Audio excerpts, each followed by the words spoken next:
Climate Now, in collaboration with Copernicus.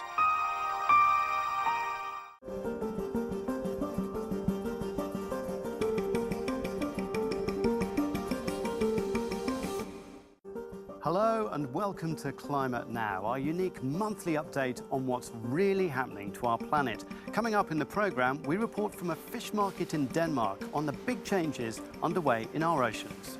Climate change has a very strong role to play in the fact that we are catching the species here so far north now in Denmark. First, the latest data from the Copernicus Climate Change Service.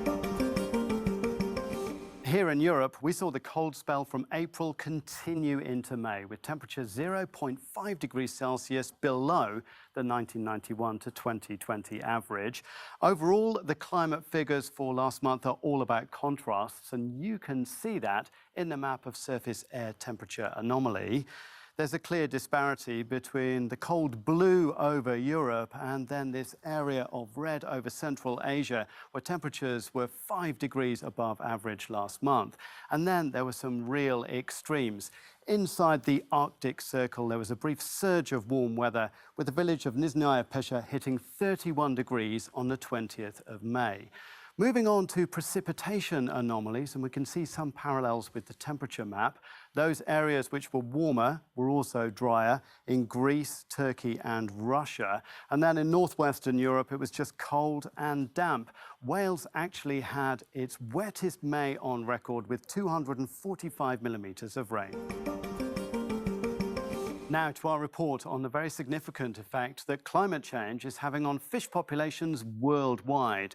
Fish are particularly sensitive to changes in temperature, and as the oceans warm, some species are moving northwards, others are arriving from the south, some are thriving and others are barely surviving. I went to Denmark to find out more. Here at the port of Gilleleje, north of Copenhagen, the daily catch is being prepared for sale. These fishers are under pressure from restrictive quotas. They complain of agricultural runoff polluting the water, and they're also facing a new challenge from climate change. It means they're finding new kinds of fish in their nets, according to auctioneer Lasse Nordahl. We're starting to see species that we haven't seen here before so often.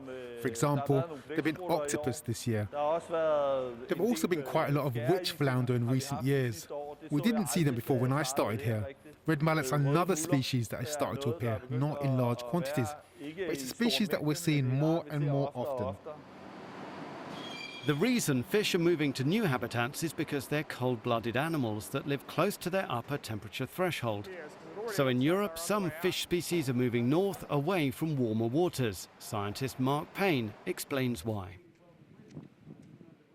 If you think about land, if it gets too hot, you can go and shelter under a tree or maybe burrow.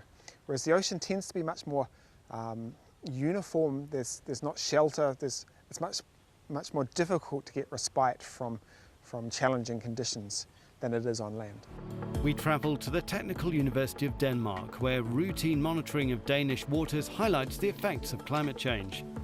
There are two key trends: the arrival of species like tuna, hake and anchovy, and the decline of local fish like Baltic cod, according to researcher Louise Lundgaard.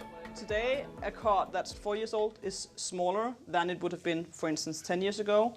And that is because they focus more on reproducing than they do on growing. And that can be both because of the temperature of the water, the condition of the food, the amount of food, and a lot of factors. The changes seen here in Denmark are happening worldwide. So as the fish populations adapt to global warming, so should we.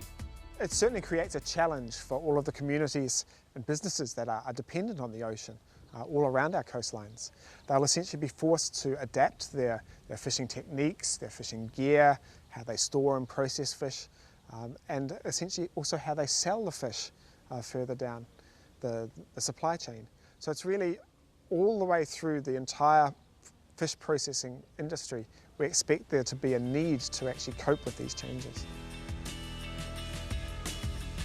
While the fishing industry adapts, we as consumers can do our part by buying fish which is considered sustainable. You can read more about it on euronews.com/climatenow, and I'll see you next time.